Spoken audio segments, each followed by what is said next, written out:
Las Confesiones de San Agustín, una producción de la Orden de San Agustín y la Orden de Agustinos Recoletos. Libro 2. Adolescencia ociosa y culpable en Tagaste, a los 16 años. Capítulo 1. Recuerdo de los pecados de su adolescencia. Quiero recordar mis pasadas fealdades y las carnales inmundicias de mi alma, no porque las ame, sino por amarte a ti, Dios mío. Por amor de tu amor hago esto, recorriendo con la memoria, llena de amargura, aquellos mis caminos perversísimos, para que tú me seas dulce, dulzura sin engaño, dichosa y eterna dulzura, y me recojas de la dispersión en que anduve dividido en pedazos, cuando apartado de ti, que eres unidad, me desvanecí en muchas cosas. Porque hubo un tiempo de mi adolescencia en que ardía en deseos de hartarme de las cosas más bajas, y osé ensilvecerme con varios y sombríos amores, y se marchitó mi hermosura, y me volví podredumbre ante tus ojos por agradarme a mí y desear agradar a los ojos de los hombres. Capítulo 2. El ardor de la pubertad. ¿Y qué era lo que me deleitaba, sino amar y ser amado? Pero no guardaba modo en ello, yendo de alma en alma, como señalan los términos luminosos de la amistad, sino que del fango de mi concupiscencia carnal y del manantial de la pubertad se levantaban como unas nieblas que oscurecían y ofuscaban mi corazón, hasta no discernir la serenidad de la dirección de la tenebrosidad de la libidine. Uno y otro abrazaban y arrastraban mi flaca edad por lo abrupto de mis apetitos y me sumergían en un mar de torpezas. Tu ira había arreciado sobre mí y yo no lo sabía. Me había hecho sordo en el ruido de la cadena de mi mortalidad, justo castigo de la soberbia de mi alma, y me iba alejando cada vez más de ti, y tú lo consentías, y me agitaba y derramaba, y esparcía y hervía con mis fornicaciones, y tú callabas. Oh tardo gozo mío, tú callabas entonces, y yo me iba cada vez más lejos de ti, tras muchísimas semillas estériles de dolores, con una degradación llena de arrogancia y una inquieta laxitud. ¿O quién hubiera regulado aquella mi miseria y convertido en uso recto las fugaces hermosuras de las criaturas inferiores y puesto límite a sus suavidades, a fin de que las olas de aquella mi edad rompiesen en la playa conyugal, si es que no podía haber paz en ellas, conteniéndose dentro de los límites de lo matrimonial, como prescribe tu ley? Señor, tú que formas el germen transmisor de nuestra vida mortal, y con mano suave puedes templar la dureza de las espinas, que quisiste estuviesen excluidas de tu paraíso. Porque no está lejos de nosotros tu omnipotencia, aun cuando nosotros estemos lejos de ti. Al menos debiera haber atendido con más diligencia al sonido de tus nubes. Igualmente, padecerán las tribulaciones de la carne, mas yo os perdono. Y bueno es al hombre no tocar mujer, y el que está sin mujer piensa en las cosas de Dios y en cómo ha de agradar, pero el que está ligado en matrimonio piensa en las cosas del mundo y en cómo ha de agradar a la mujer. Estas voces son las que yo debiera haber escuchado atentamente y haberme mutilado por el reino de Dios, hubiera suspirado más feliz por tus abrazos. Pero yo, miserable, pospuesto tú, me convertí en un hervidero siguiendo el ímpetu de mi pasión y traspasé todos tus preceptos, aunque no evadí tus castigos, porque tú siempre estabas a mi lado, ensañándote misericordiosamente conmigo y rociando con amarguísimas contrariedades todos mis gozos ilícitos, para que buscara así el gozo sin pensadumbre. Y cuando lo hallara, en modo alguno fuese fuera de ti, Señor, fuera de ti, que finges dolor en mandar y hieres para sanar y nos das muerte para que no muramos en ti.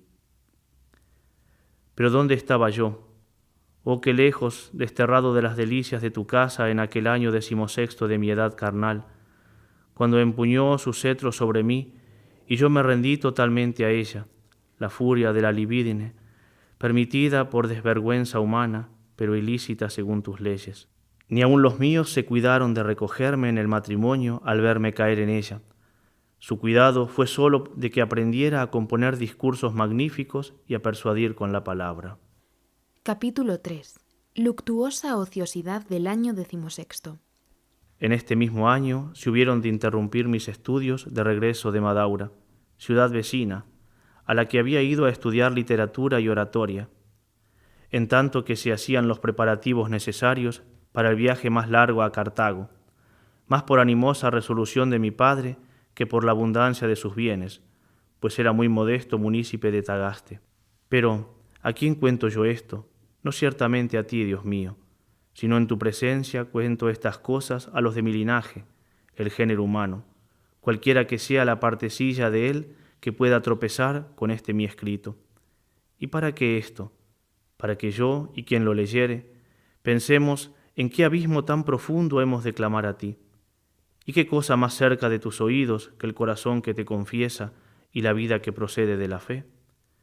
¿Quién había entonces que no colmase alabanzas a mi Padre, quien, yendo más allá de sus saberes familiares, gastaba con el Hijo cuanto era necesario para tan largo viaje por razón de sus estudios?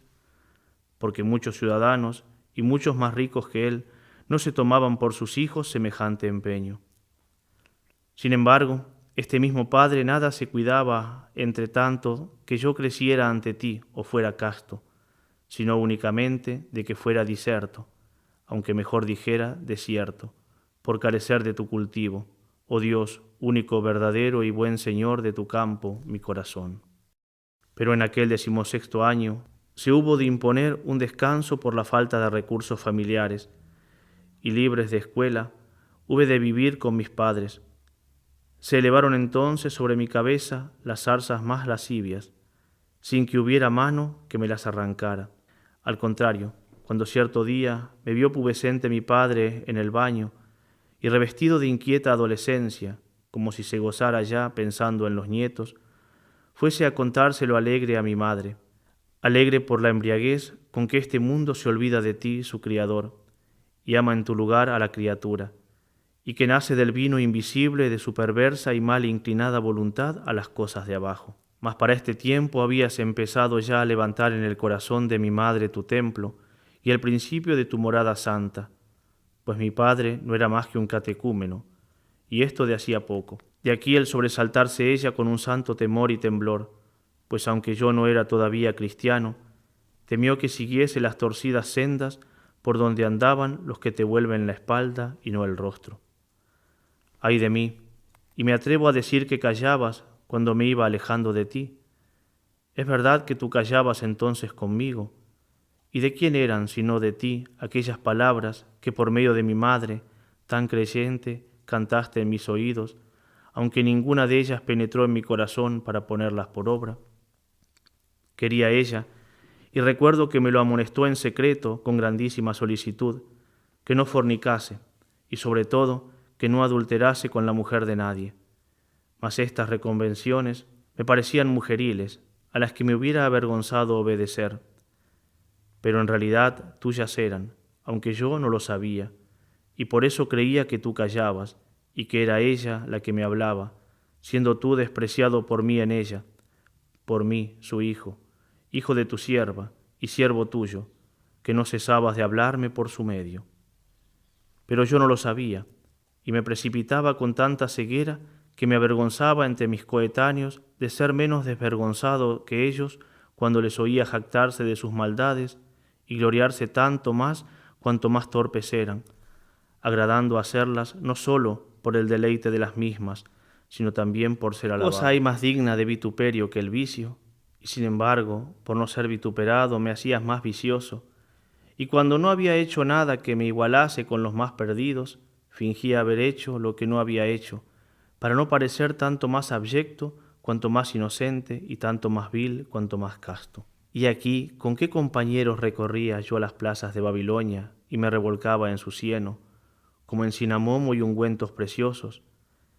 Y en medio de él, para que me adhiriese más tenazmente, me pisoteaba el enemigo invisible y me seducía por ser yo fácil de seducir. Ni aun mi madre carnal, que había comenzado a huir ya del medio de Babilonia, pero que en lo demás iba despacio, cuidó, como antes lo había hecho aconsejándome la pureza, de contener con los lazos del matrimonio aquello que había oído a su marido de mí, y que ya veía me era pestilencial, y en adelante me había de ser más peligroso, si es que no se podía cortar por lo sano. No cuidó de esto, digo, porque tenía miedo de que con el vínculo matrimonial se frustrase la esperanza que sobre mí tenía, no la esperanza de la vida futura, que mi madre tenía puesta en ti, sino la esperanza de las letras, que ambos, a dos, padre y madre, deseaban ardientemente. El padre porque no pensaba casi nada de ti, y sí muchas cosas vanas sobre mí. La madre porque consideraba que aquellos acostumbrados estudios de la ciencia no sólo no me habían de ser estorbo, sino de no poca ayuda para alcanzarte a ti. Así lo conjeturo yo ahora al recordar, no en cuanto me es posible, las costumbres de mis padres. Por esta razón me aflojaban también las riendas para el juego más de lo que permite una moderada severidad, dejándome ir tras la disolución de mis varios afectos, en todos los cuales había una oscuridad que me interceptaba. Oh Dios, la claridad de tu verdad, y como de mi carnalidad brotaba mi iniquidad. Capítulo 4. El hurto de unas peras. Ciertamente, Señor, que tu ley castiga el hurto, ley de tal modo escrita en el corazón de los hombres, que ni la misma iniquidad puede borrar. ¿Qué ladrón hay que sufra con paciencia a otro ladrón? Ni aun el rico tolera esto al forzado por la indigencia. También yo quise cometer un hurto y lo cometí, no forzado por la necesidad, sino por penuria y fastidio de justicia y abundancia de iniquidad, pues robé aquello que tenía en abundancia y mucho mejor. Ni era el gozar de aquello lo que yo apetecía en el hurto, sino el mismo hurto y pecado. Había un peral en las inmediaciones de nuestra viña cargado de peras, que ni por el aspecto ni por el sabor tenían nada de tentadoras. A hora intempestiva de la noche, pues hasta entonces habíamos estado jugando en las eras según nuestra mala costumbre, nos encaminamos a él con ánimo de sacudirlo y vendimiarlo, unos cuantos mozalbetes, y llevamos de él grandes cargas, no para regalarnos, sino más bien para tener que echárselas a los puercos, aunque algunas comimos, siendo nuestro deleite hacer aquello que nos placía por el hecho mismo de que nos estaba prohibido. He aquí, Señor, mi corazón, he aquí mi corazón del cual tuviste misericordia cuando estaba en lo profundo del abismo. Que este mi corazón te diga qué era lo que allí buscaba para ser malo de balde, y que mi maldad no tuviese más causa que la fealdad. Fea era, y yo la amé. Amé el perecer, amé mi defecto, no aquello por lo que me faltaba, sino mi mismo defecto. Torpe alma mía, que saltando fuera de tu base ibas al exterminio, no buscando algo en la ignominia, sino la ignominia misma. Capítulo 5. Alicientes del pecado. Todos los cuerpos que son hermosos, como el oro, la plata y todos los demás, tienen en efecto su encanto. En el tacto físico interviene por mucho la congruencia de las partes, y cada uno de los demás sentidos percibe en los cuerpos cierta modalidad propia. También el honor temporal y el poder mandar y dominar tiene su atractivo, de donde nace la avidez de venganza. Sin embargo, para conseguir todas estas cosas, no es necesario abandonarte a ti, ni desviarse un ápice de tu ley. También la vida que aquí vivimos tiene sus encantos, por cierta manera suya de belleza, y por la correspondencia que tiene con las inferiores. Cara es, finalmente, la amistad de los hombres por la unión que hace de muchas almas con el dulce nudo del amor. Por todas estas cosas y otras semejantes, se peca cuando, por una inclinación inmoderada a ellas, no obstante que sean bienes ínfimos, son abandonados los mejores y sumos, como eres tú, Señor, Dios nuestro, tu verdad y tu ley. Cierto que también estos bienes ínfimos tienen sus deleites, pero no como los de Dios, hacedor de todas las cosas, porque en Él se deleita el justo y hallan sus delicias los rectos de corazón. Esta es la razón, porque cuando se inquiere la causa de un crimen, no descansa uno hasta haber averiguado qué apetito de los bienes que hemos dicho ínfimos o qué temor de perderlos pudo moverle a cometerlo. Hermosos son, sin duda, y apetecibles, aunque comparados con los bienes superiores y beatíficos son viles y despreciables. Uno comete un homicidio. ¿Por qué habrá sido? ¿Porque amó la esposa del muerto o su finca? ¿O porque quiso robar para tener con qué vivir? ¿O temió sufrir de él otro tanto? ¿O bien, herido, agredió en deseos de venganza? ¿Acaso hubiera cometido el crimen sin motivo, por solo el gusto de matar? ¿Quién lo podrá creer? Porque aún de cierto hombre sin entrañas y excesivamente cruel, de quien se dijo que era malo y cruel de balde, se añadió sin embargo el motivo, para que la ociosidad no embotara su mano o el sentimiento. Mas si todavía indagares por qué esto es así, te diré que para con aquel ejercicio de crímenes, tomada la ciudad, consiguiese honores, poderes y riquezas, y careciese del miedo a las leyes y los apremios a la vida, causados por la escasez de su patrimonio y de la conciencia de sus crímenes. Así pues, ni aun el mismo Catilina amaba sus crímenes, sino otra cosa, por cuyo motivo los cometía. Capítulo 6. Todos los vicios pretenden imitar virtudes de Dios. Pues ¿qué fue entonces lo que yo, miserable de mí, amé en ti, oh hurto mío, oh crimen nocturno mío, de mis 16 años? Pero es que eres algo para que yo hable contigo. Las hermosas eran las peras aquellas que robamos, por ser criaturas tuyas.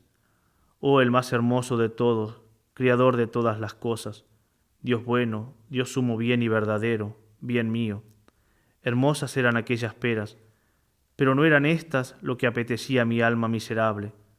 Abundancia de ellas tenía yo, y mejores, pero las arranqué del árbol por solo el hecho de hurtar, pues apenas las cogí las tiré, gustando en ellas solo la iniquidad, de la que me gozaba con fruición. Porque si alguna de aquellas entró en mi boca, solo el delito la hizo sabrosa. Y ahora pregunto yo, Dios mío, ¿qué era lo que me deleitaba en el hurto? Porque yo no encuentro ninguna hermosura en él. No digo ya como la que brilla en la justicia y prudencia, pero ni aun siquiera como la que resplandece en la inteligencia del hombre, o en la memoria y los sentidos, o en la vida vegetativa, ni como son bellos los astros hermosos en sus cursos, y la tierra y el mar, llenos de vivientes, que nacen para sucederse unos a otros, ni siquiera como la defectuosa y umbrátil hermosura de los engañadores vicios.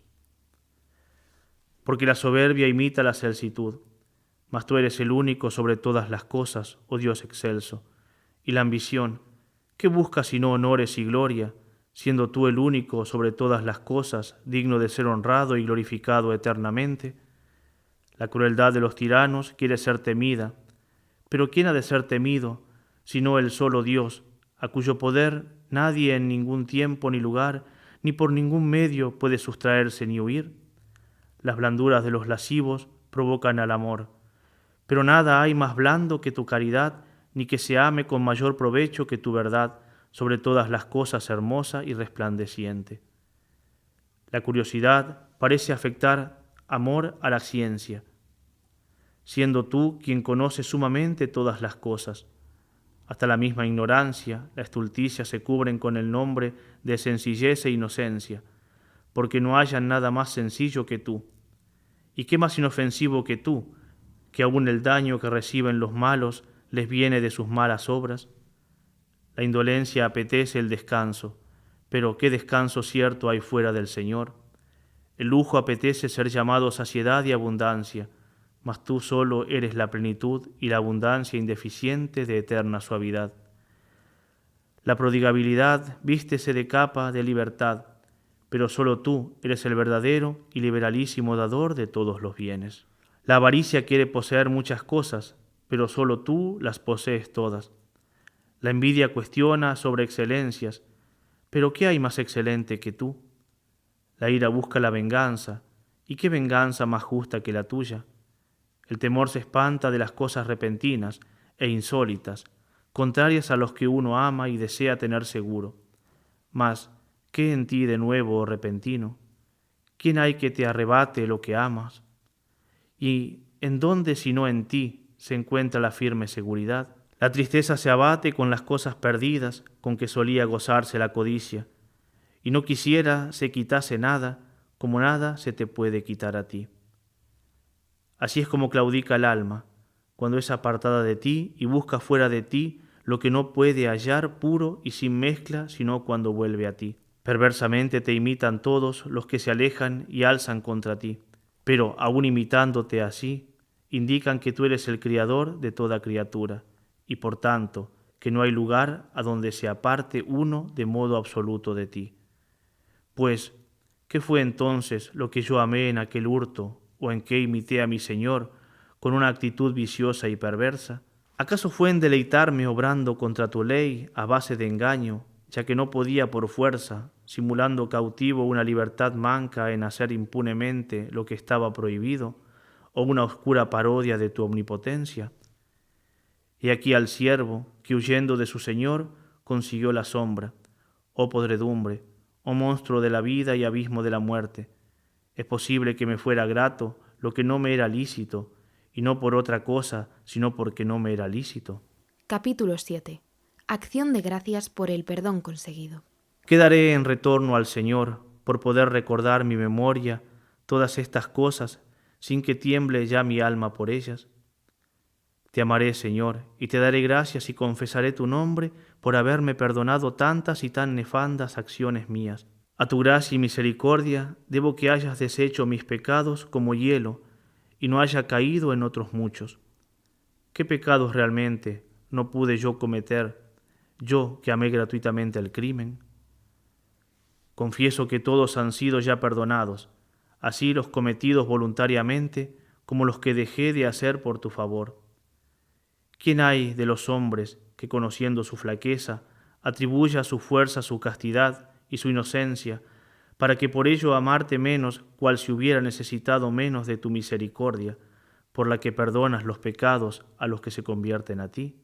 Que aquel, pues, que llamado por ti, siguió tu voz y evitó todas estas cosas que lee de mí, y yo recuerdo y confieso, no se ría de mí por haber sido curado estando enfermo por el mismo médico que le preservó a él de caer enfermo, o más bien de que no enfermara tanto. Antes sí debe amarte tanto y aún más que yo, porque el mismo que me sanó a mí de tantas y tan graves debilidades, ese le libró a él de caer en ellas. Capítulo 8. ¿Qué amó el adolescente Agustín en el hurto? ¿Y qué fruto saqué yo, miserable, de aquellas acciones que ahora recuerdo con rubor? Sobre todo de aquel hurto, en el que amé el hurto mismo, no otra cosa, siendo así que éste era nada, quedando yo más miserable con él. Sin embargo, es cierto que yo solo no lo hubiera hecho, a juzgar por la disposición de mi ánimo de entonces. No, en modo alguno yo solo lo hubiera hecho. Luego amé también allí el consorcio de otros culpables que me acompañaban a cometerlo. Luego tampoco es cierto que no amara en el hurto otra cosa que el hurto, aunque no otra cosa amé, por ser nada también éste. Pero, ¿qué es realmente quien me lo podrá enseñar, sino el que ilumina mi corazón y discierne sus sombras? ¿Qué es lo que me viene a la mente y deseo averiguar, discutir y meditar, ya que si entonces amara aquellas peras que robé y deseara su deleite solamente, podía haber cometido solo, si yo me hubiera bastado, aquella iniquidad por la cual llegara a aquel deleite sin necesidad de excitar la picazón de mi apetito con el roce de almas cómplices? Pero como no hallaba deleite alguno en las peras, ponía éste en el mismo pecado, siendo aquel causado por el consorcio de los que juntamente pecaban. Capítulo 9. El contagio de las malas compañías. ¿Y qué afecto era aquel del alma? Ciertamente muy torpe, y yo un desgraciado en temerle. Pero, ¿qué era en realidad? ¿Y quién hay que entienda los pecados? Era como una risa que nos retozaba en el cuerpo, nacida de ver que engañábamos a quienes no sospechaban de nosotros tales cosas, y sabíamos que habían de llevarlas muy a mal. Pero, ¿por qué me deleitaba no pecar solo? ¿Acaso porque nadie se ríe fácilmente cuando está solo? Nadie fácilmente, es verdad, pero también lo es que a veces tienta y vence la risa a los que están solos, sin que nadie los vea, cuando se ofrece a los sentidos o al alma alguna cosa extraordinariamente ridícula. Porque la verdad es que yo solo no hubiera hecho nunca aquello. No, yo solo jamás lo hubiera hecho. Vivo tengo delante de mí, Dios mío, el recuerdo de aquel estado de mi alma, y repito que yo solo no hubiera cometido aquel hurto, en el que no me deleitaba lo que robaba, sino porque robaba. Lo que solo tampoco me hubiera agradado, en modo alguno, ni yo lo hubiera hecho. Oh amistad enemiga en demasía, seducción inescrutable del alma, ganas de hacer mal por pasatiempo y juego, apetito del daño ajeno sin provecho alguno propio y sin pasión de vengarse. Pero basta que se diga, vamos, hagamos, para que se sienta vergüenza de no ser desvergonzado. Capítulo 10.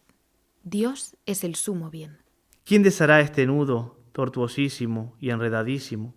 Feo es, no quiero volver los ojos a él, no quiero ni verlo. Solo a ti quiero, justicia e inocencia bella y graciosa a los ojos puros y con insaciable saciedad. Solo en ti se halla el descanso supremo y la vida sin perturbación. Quien entra en ti, entra en el gozo de su Señor y no temerá y se hallará sumamente bien en el sumo bien. Yo me alejé de ti y anduve errante, Dios mío, muy fuera del camino de tu estabilidad, allá en mi adolescencia, y llegué a ser para mí región de esterilidad. Libro 2. Adolescencia ociosa y culpable en Tagaste, a los 16 años. Has escuchado las Confesiones de San Agustín, texto cedido por la Federación Agustiniana Española. Traducción de Fray Ángel Custodio Vega Rodríguez Agustino, revisada por Fray José Rodríguez Díez, Agustino Recoleto. Narrado por los miembros de la familia agustiniana, de la Orden de San Agustín y la Orden de Agustinos Recoletos. Producción Blanca Serrano. Producción ejecutiva, Oficina de Comunicación de la Orden de Agustinos Recoletos. Esta obra es una coproducción de la Orden de San Agustín y la Orden de los Agustinos Recoletos.